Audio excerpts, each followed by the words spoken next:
அதற்கெல்லாம் நம்ம என்ன ரெஜிஸ்ட்ரேஷன் ஃபீஸா வைக்கிறோம்?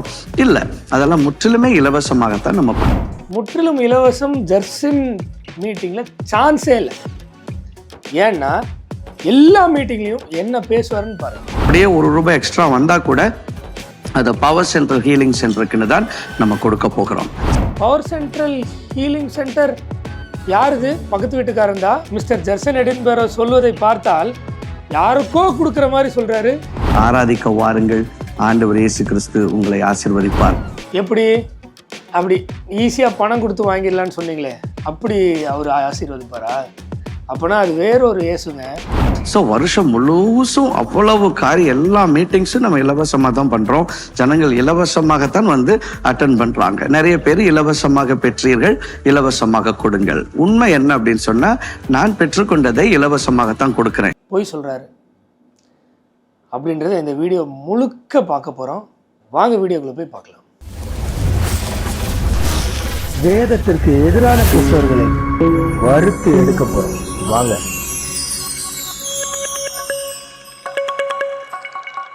வருடம் முழுசும் இலவசமாக தான் கொடுக்குறோம் அப்படின்னு சொன்னார்ல, அது எந்த மாதிரி இலவசம்னு இப்போ பாருங்க. We are for the first time. இன்றைக்கு தான் முதல் முறை வந்திருப்பீங்கன்னு சொன்னால், we want you to know that we don't want you to feel compelled to give because this is an option. But nevertheless, remember, God always blesses a generous giver. இப்படி தான் இவர் இலவசமாக கொடுக்குற வருடம் முழுவதும் அப்படின்னு சொல்லிட்டு நீ கொடுக்கணும்னு அவசியம் இல்லை. ஆனால் ஒன்று மட்டும் தெரிஞ்சுக்க, கடவுள் ஜென்ரஸ் கிவரை கொடுக்குறவனை பயங்கரமாக ஆசீர்வதிப்பார் அப்படின்னு ஒரு ஆசை வார்த்தையை காட்டி கொடுக்க வைப்பார். இதுதான் ஜர்சன் எடின்பரோ. ஒரு வாரம் 2 வாரம் இல்லை, எல்லா வாரமும் எல்லா நாளும் எந்த மீட்டிங் நடந்தாலும் இதுதான் ஜர்சனுடைய தாரக மந்திரம். அப்புறம் எத்தனையோ ஹீலிங் மீட்டிங்ஸ், மாசம் ஹீலிங் மீட்டிங்ஸ் வைக்கிறோம். நிறைய பேர் வந்துட்டு அற்புத சுகத்தை பெற்றுக்கொள்றாங்க. ஏசப்பா அதை பண்றார். கட்டிகள் மறைகிறது, மெடிக்கலி வெரிஃபைபிள் மிரக்கிள்ஸ் அநேகருடைய வாழ்க்கையில ஆண்டவர் ஏசப்பா பண்றார். அதற்கெல்லாம் நம்ம என்ன ரெஜிஸ்ட்ரேஷன் ஃபீஸா வைக்கிறோம்? இல்ல, அதெல்லாம் முற்றிலுமே இலவசமாகத்தான் நம்ம பண்றோம். முற்றிலும் இலவசம் ஜர்சின் மீட்டிங்ல சான்ஸே இல்லை. ஏன்னா எல்லா மீட்டிங்லையும் என்ன பேசுவாருன்னு பாருங்க. One of the easiest way for us to tap into the kingdom blessings is by giving. Kingdom blessings, அதாவது பரலோகத்தின் ஆசீர்வாதங்களை நம்ம ஈஸியாக அபகரிக்கிறதுக்கு ஒரே வழி பணம் கொடுக்கறது தானா? கேட்டிங்க தானே? இவர் ஃப்ரீயாக எதையாவது கொடுத்துருவாரா? பணம் புடுங்கிறது தானே இவருடைய வேலை. நாம் கொடுக்கும் பொழுது பொருளாதார ஆசீர்வாதங்கள் நம்ம மேலே கட்டவிழ்க்கப்படுகிறது. And we make use of this opportunity and I pray that God will bless you. பார்த்தீங்களா, நாம் கொடுக்கும்போது பொருளாதார ஆசீர்வாதங்கள் நம் மீது கட்டவிழ்க்கப்படுகிறது. இப்படி ஒரு வாக்குறுதியை, இல்லை வேதத்தின் அடிப்படையில் பொய்யான வாக்குறுதியை கொடுத்து மக்களை வஞ்சித்து பணம் புடுங்குவது ஜர்சன் எடின்பரோவின் வேலை. ஆனால் மூச்சுக்கு 300 முறை வருஷம் ஃபுல்லாக ஃப்ரீயாக பண்ணுறேன்னு பொய் மட்டும் சொல்லுவார். இப்போ இந்த கான்சர்ட் பண்ணுறோன்னா எல்லாருக்குமே காசு தான். அதாவது அந்த செட்டு ஸ்டேஜ் போடுறவங்களுக்கு காசு, சேர் போடுறவங்களுக்கு காசு, மியூசிக் வாசிக்கிறவங்களுக்கு காசு, லைட்டு போடுறவங்களுக்கு காசு, எல்லாருக்குமே காசு. இதில் காசு இல்லாமல் வர்றது நான் மட்டும்தான். அடுத்த போய் இவர் காசு இல்லாமல் வராராம். இவர் நடந்தா காசு, உடுத்துகிற உடை பயங்கர காசு, இவர் வர சொகுசு வாகனம் காசு. இந்த காசெல்லாம் எங்கே? ஜர்சன் காணிக்கை பணத்துலேருந்து எடுக்கிறதே இல்லையா? அவர் திங்கிற சாப்பாடு மக்கள் காணிக்கை பணத்துலேருந்து எடுக்கிறதே இல்லையா? டிரான்ஸ்பரண்ட்டாக இவர் அக்கௌண்ட்டை காட்டுவாரா? நான் இந்த மாதிரி சர்ச்சு ஆண்டவர் பேரை சொல்லி சம்பாதிக்கிற மொத்த பணமும் இது தான், இதை நான் இப்படி தான் செலவு பண்ணியிருக்கேன் அப்படின்னு காட்டுவாரா? இல்லை, அவர் காட்ட சொல்லி கொடுக்குற மக்கள் யாராவது கேட்பீங்களா? ஏன்னா உங்களுக்கெல்லாம் கிங்டம் பிளெஸிங்ஸ் வேணும்ல.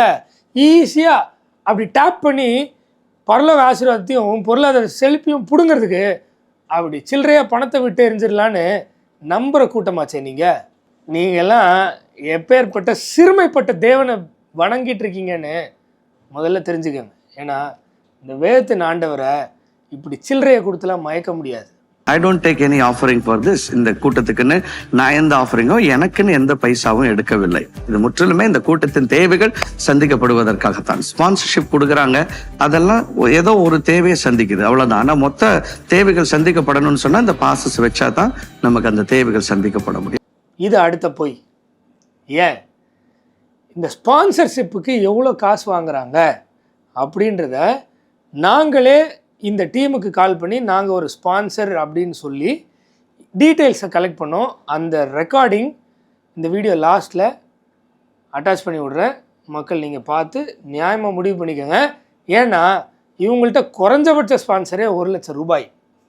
இதற்காகத்தான் நாம் இதை வைத்திருக்கிறோம்.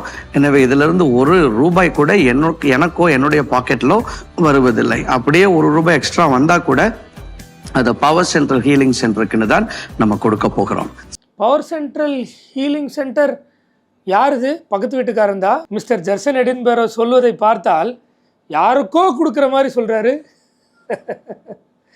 அதுவே உங்களுக்கு தான் சார், இல்லையா? That is the truth. எனவே நீங்க எல்லாரும் வரணும்னு விரும்புகிறேன். இதே ஒரு ஆர்ஃபனேஜ்ல இருந்து கேட்குறாங்க, இலவசமாகத்தான் டிக்கெட்ஸ் கொடுக்குறோம். So it is not that we are trying to charge people for the meeting. ஏதோ நீங்க காசு கொடுத்தா தான் வந்துட்டு ஹீலிங் வாங்க முடியும் அப்படிலாம் இல்லை. சரி, அப்படிலாம் இல்லைன்னா அந்த மீட்டிங்க்கு காசு கொடுத்து டிக்கெட் வாங்காத யாரையாவது உள்ளே அலோவ் பண்ணுவீங்களா? இல்லை ஒரு அறிக்கை விட்டுருவீங்களா? காசு வாங்கி தான் உங்களை அலோவ் பண்ணணும்னு எங்களுக்கு இல்லை, நீங்கள் வாங்க, ஃப்ரீயாகவே வாங்க அப்படின்னு சொல்லுவீங்களா? ஒருவேளை இந்த வீடியோஸ்லாம் பார்த்துட்டு ஃபைனலாக சொன்னாலும் சொல்லுவீங்க. ஆனால் எப்போ தெரியுமா? எவ்வளோ டிக்கெட் விற்க முடியுமோ விற்று முடிச்சுட்டு இதுக்கு மேலே போனி ஆகாது, இடம் நிறைய இருக்குதுன்னு தெரிஞ்சிருச்சுன்னா அப்போ நல்ல பேர் எடுக்கிறதுக்கு ஓகே எல்லோரும் வாங்க அப்படின்னு கூப்பிட்றதுக்கு கூட வாய்ப்பு இருக்குது. ஹீலிங் மீட்டிங்ஸ் ஃப்ரீயாக ஒவ்வொரு மாதமும் நடக்குது. வாங்க, வந்து அற்புதத்தையும் சுகத்தையும் பெற்று செல்லுங்கள், ஆராதிக்க வாருங்கள். ஆண்டவர் இயேசு கிறிஸ்து உங்களை ஆசீர்வதிப்பார். எப்படி அப்படி ஈஸியாக பணம் கொடுத்து வாங்கிடலான்னு சொன்னீங்களே, அப்படி அவர் ஆசீர்வதிப்பாரா? அப்போனா அது வேறொரு இயேசுங்க. வேதத்தின் ஆண்டவர் இயேசு கிடையாது, நிச்சயமாக கிடையாது. ஏன்னா வேதத்தின் ஆண்டவர் சில்லறை கிடையாது. என்னால் ரொம்ப கஷ்டமாக இருக்க முடியல, அதனால தான் வந்துட்டு இன்னையிலிருந்து எல்லாம் இந்த மொத்த டிக்கெட் ப்ரைஸஸையும் அதை பாதி ஆக்கியிருக்கிறோம். Because somehow we want all of you to come, join and be blessed. இதுவும் ஒரு பொய்ங்க. மொத்த டிக்கெட் காசையும் பாதி ஆக்கலை, சரியா? நீங்கள் அந்த வெப்சைட்டில் போய் பார்த்தீங்கன்னா இன்னமும் alive.orgன்னு போட்டிங்கன்னா இன்னமும் எல்லாம் அதே காஸ்ட்டில் தான் இருக்கும், சரியா? இதுவும் ஒரு சின்ன ட்ரிக்கு தான். வந்த வரைக்கும் லாபம், ஆனால் நல்ல பேரும் எடுத்துக்கணும் அப்படின்னு பண்ண வேலை தான். ரெண்டாவது, பாதியாக குறைச்சதுக்கு காரணம் டிக்கெட்டு விலை போகலன்றது தான் பிரதானமான காரணம். ரெண்டாவது, கொஞ்சம் நல்ல பேர் எடுத்துக்கலான்னு, அதுவுமே ஒரு ட்ரிக்கு தான். ஏன்னா பாருங்கள் என்ன நடக்குது. alive.org போனீங்கன்னா alive worship concert by Jerson Edinburgh சென்னைன்னு போட்டு டேட்டு போட்டு France venue only $199, price bid $300, silver $500, gold $1000, platinum $2500, diamond $5000. சரி, இதில் என்ன ட்ரிக் இருக்குது அப்படின்னு கேட்டிங்கன்னா, ட்ரிக்கே அங்கே தான். ப்ரொமோஷனல் கோடு அப்படின்னு போட்டு அவர் வீடியோவில் போட்டப்போ அந்த கோடை இதில் போட்டு அப்ளை பண்ணால் குறையும், இல்லைன்னா குறையாது. இது தெரிஞ்சவங்க பண்ணலாம், தெரியாதவங்க பழைய ப்ரைஸ்லேயே வாங்கலாம். சரி, இதில் என்னென்ன டிஃப்ரெண்ட் வெரைட்டிஸ் இருக்குது, என்னென்னத்துக்கு என்னென்ன விலை கொடுத்து வாங்கணுன்றதெல்லாம் அடுத்த பதிவில் பார்ப்போம். அதே மாதிரி அடுத்த பதிவில் இந்த ஸ்பான்சர்ஷிப் ரெக்கார்டிங்கை இந்த பதிவு லாஸ்ட்டில் போடுறேன்னு சொன்னேன் இல்லையா, ரொம்ப லென்த்தாக போயிடுன்ற காரணத்தினால அடுத்த பதிவில் அந்த ரெக்கார்டிங்கையும் போட்டு விட்றேன், சரியா? இப்போ தொடர்ந்து இந்த பதிவு பாருங்க. ஜூன் 22 YMCA நந்தனம் கிரவுண்ட்ஸ் சென்னையில் வச்சு நடக்கிற அந்த லைவ் கான்சர்ட்டுக்கு நீங்க உங்க ஃபேமிலியோட உங்க ஃப்ரெண்ட்ஸோட வாருங்கள். சேர்ந்து ஏசப்பாவை நாம் ஆராதிப்போம். சேர்ந்து ஏசப்பாவை நாம் ஆராதிப்போம் அப்படின்னு பொய் சொல்லி பணத்துக்காக இயேசுவை விற்க முடிவு பண்ணார் பார்த்தீங்களா? இல்லைன்றீங்களா? அவர் பணத்துக்காக இயேசுவை கூவி கூவி விற்கலைன்றீங்களா? இல்லை தான், இயேசுவை கூவி கூவி விற்கலை. இயேசுவின் பேரை யூஸ் பண்ணி தான் பணம் சம்பாதிக்கிறதுக்காக கூவி கூவி பொய் சொல்லி விற்கிறாரு, வியாபாரம் பண்ணுறாரு. இதில் ஏதாவது மாற்று கருத்து இருந்தால் நியாயமான முறையில் கமெண்ட் பண்ணுங்கள், நான் பதில் சொல்ல ரெடியாக இருக்கேன். இல்லை இதுக்காக என் மேலே ஏதாவது ஆக்ஷன் எடுப்பீங்கன்னா உங்கள் மனசாட்சிக்கு விரோதமாக அதை தாராளமாக செய்யலாம். என்ன பாதுகாக்க ஒருத்தர் இருக்கார் தம்பி. சரி, அடுத்த பதிவில் நான் சொன்னது போல் என்னென்ன ரூபாய்க்கு விற்கிறாங்கன்றதையும், ஸ்பான்சர்ஷிப்லாம் இல்லை அப்படின்னு பொய் சொன்னது, அதாவது அது பத்தாதுன்னு பொய் சொன்னது உண்மையான பொய் அப்படின்றத ஸ்பான்சர்ஷிப்காக நாங்கள் பேசின ரெக்கார்டிங்கையும் பார்த்துடலாம். இதெல்லாம் மீறியும் பின்னாடி ஓடணும்னு நினைக்கிற மக்கள் தயவுசெய்து சீக்கிரமாக ஓடுங்க மக்களே அப்படின்னு சொல்ல மாட்டேன். நீங்கள் லேட்டாக போனாலும் டிக்கெட் கிடைக்கும், ஏன்னா டிக்கெட் போனி ஆகலை. சரி, அந்த கான்சர்ட்டுக்கு கட்டாயம் நேரில் போகணும் அப்படின்னு நினச்சேன். அப்புறம் தான் யோசித்தேன், நம்ம கான்சர்ட்டுக்கு காசு கொடுத்து போகிற அளவுக்கு முட்டாளா? சை, நெவர் அப்படின்ட்டு. சரி, அப்போ நம்ம கான்சர்ட்டுக்காக ஏதாவது பண்ணணுமே அப்படின்னு நினச்சப்போ தான் எனக்கு ஒரு சின்ன யோசனை. ஸ்பான்சர்ஷிப்புன்னு ஃபோன் பண்ணிலாம் அவங்கள்ட்ட பேசணுமே, நம்ம ஏன் அவங்கள ஸ்பான்சர் பண்ணக்கூடாது அப்படின்னு ஒரு சின்ன மார்க்கெட்டிங் அவங்களுக்காக இந்த 2 வீடியோஸையும் யூடியூப்பில் பேமெண்ட் பண்ணி பூஸ்ட் பண்ணி விட போகிறேன். எவ்வளோ பேமெண்ட் பண்ணி பூஸ்ட் பண்ணணும்னு கமெண்ட் பண்ணுங்கள், அதை சிறப்பாக செஞ்சிடறேன். அதுக்குன்னு லட்சங்கள்லாம் போட்டுறாதீங்க, ஆயிரங்கள், அதுவும் ஒரு 10,000க்கு உள்ளே சொல்லுங்கள், அதை போட்டுடுறேன். சரியா?